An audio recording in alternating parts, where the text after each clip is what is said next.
So a year and a half ago, MVP released the Wynn Dragon Fission Dimension. These are ultra wide rimmed distance drivers. And in neutron and proton plastic, these are crazy overstable. But in fission plastic, not the case. These ended up being way more understable, really don't fly anything like the numbers.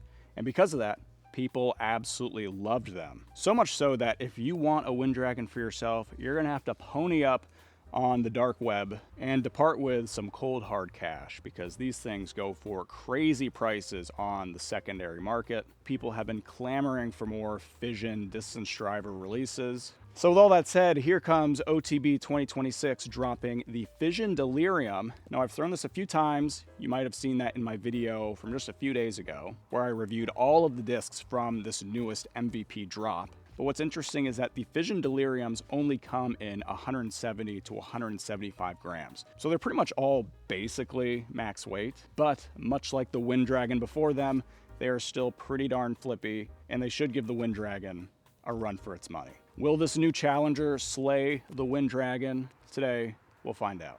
So we're gonna start here on pretty much the perfect distance driver hole, 472 foot par 4, and we're just on top of the world here. The fairway is our oyster, and we're about to slurp down this oyster here. Now the Wynn Dragon is 165 grams, so 9 grams lighter than my 174 gram Delirium, which makes me very curious how they're gonna compare to one another. It's been a long time since I've thrown my Wynn Dragon, so I honestly don't really know what to expect stability-wise.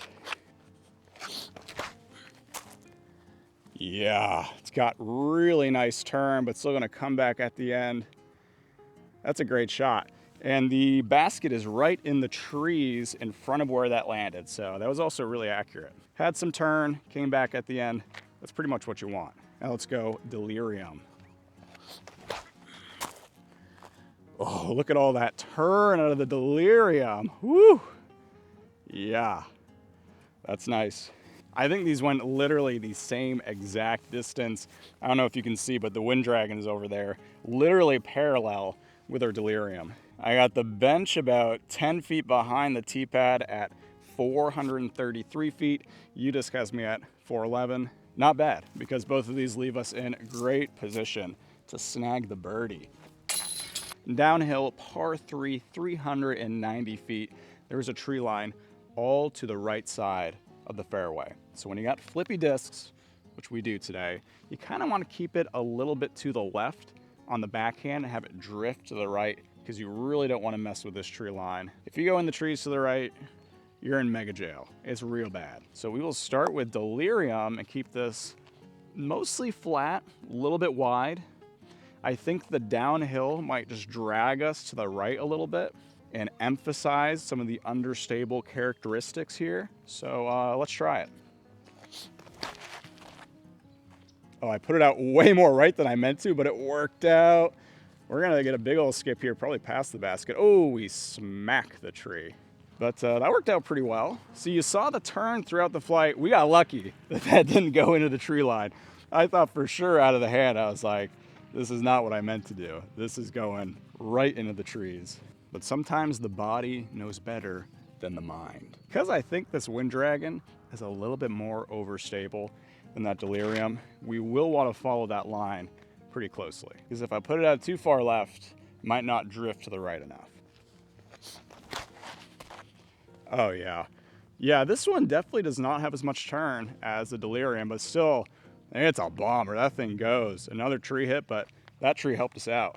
Despite the fact that we hit this tree, we still went about 30-ish feet long with the Delirium. And I'm already fully convinced that this Delirium, despite being about 9 grams heavier than the Wynn Dragon, I really feel like this is noticeably more understable. And the Wynn Dragon's also more beat in. Like, I've barely even thrown this Delirium here, and it's already pretty understable. But lucky for me, because I like a nice understable distance driver. All right, now let's take a minute to talk about the profiles of these discs, because we got the Wynn Dragon, which has just like a baby amount of dome. Like, there's a little bit of pop you might be able to hear. But for the most part, I would consider the Wynn Dragon to be pretty flat. whereas the Delirium has more dome, definitely more pop to it, but also isn't like crazy domey. It's just kind of like an average amount of dome. And MVP distance drivers, especially older MVP distance drivers, pretty flat. So I like the fact that the Delirium has some dome on it. All right, this is, I don't know how long this hole is. This basket position is not on the T sign. If I had to guess, it's probably like 350-ish feet. You got to take it up on this right side on the backhand. There's some trees to navigate. It's a little bit uphill, especially when you get near the basket. So let's let them rip. First, let's start. I think that the Delirium's gonna be better because it's a little bit flippier here. I can kind of hyzer flip it and then have it fade back. So let's start with Delirium. Yeah, that's exactly what I wanted. Put it on a little bit too much hyzer so it faded out a little bit early, but that's gonna be edge of circle. And let's go Wynn Dragon. Gonna have to put this one out a little bit flatter. A little bit too flat. You can see it turning throughout the flight. If I put that a little bit to the left, that'd been pretty sweet. Now, if I had to assign numbers to both of these discs, which it's a little bit early in the video to be giving numbers to these, but I'd probably say Wynn Dragon is like a negative 1.5 turn, 2 fade, because it does have turn. Like it will flip, but it's not truly understable in my opinion. The Delirium, on the other hand, like this to me is an understable disc through and through. So this is more like a negative 2 turn, 2 fade style disc. Neither of them have like a ton of fade on them. And they both have great glide. Like I feel like both of these would be definite max distance drivers for me. Like if I'm going out trying to break my distance PR, I would take both of these out with me because it would give me a very good chance at doing that. But I love the fact that the Delirium is doing it at max weight. You know, I'd rather be throwing at max weight usually. And the fact that they're going pretty much the same distance for me. Like the lines have been similar, distances have been similar. This is just a little bit more understable. I like that. But this is a good hole. This is a 370-foot par 3. You can see the basket up there. It's a little bit uphill. It's a narrow gap. This is a tough freaking hole. We're just gonna blast them. I don't know. I might hit an early tree. Might not work out, but we're gonna try it. Oh, I didn't put that on a flat enough angle, so we get the fade out at the end. Bummer. Put that on too much hyzer. I thought it was gonna flip up more for me. Still trying to figure out exactly the level of understability, which takes some time. Just figuring out how hard I have to throw it to see the hyzer flip to turn style flight. Let's see if we can make the correction with the Wynn Dragon. I love it. It's gonna fade out a little bit early. I mean, we're pin high.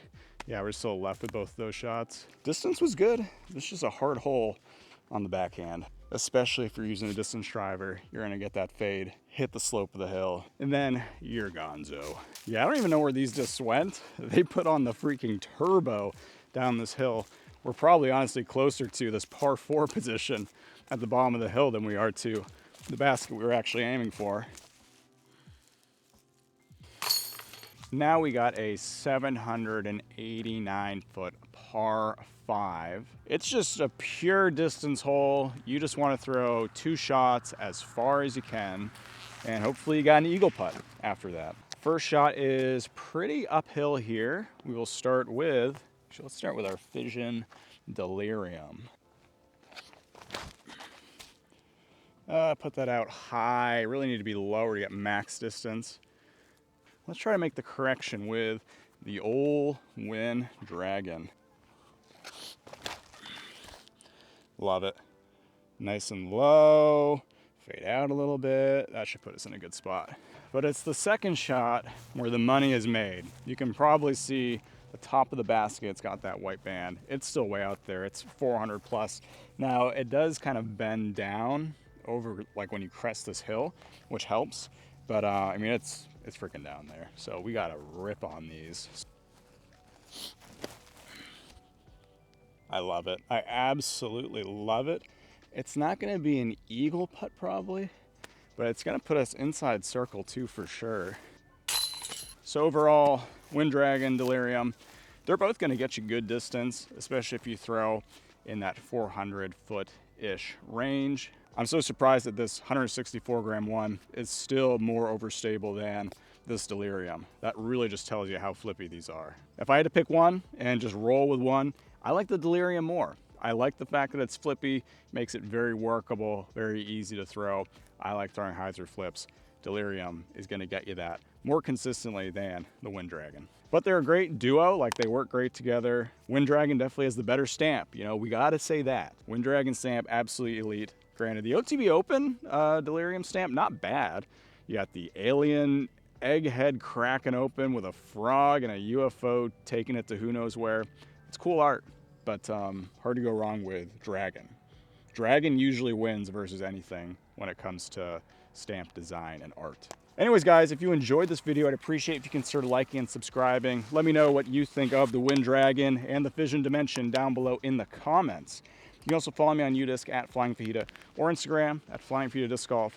And as always, guys, I love you. Take care, and I'll see you next time.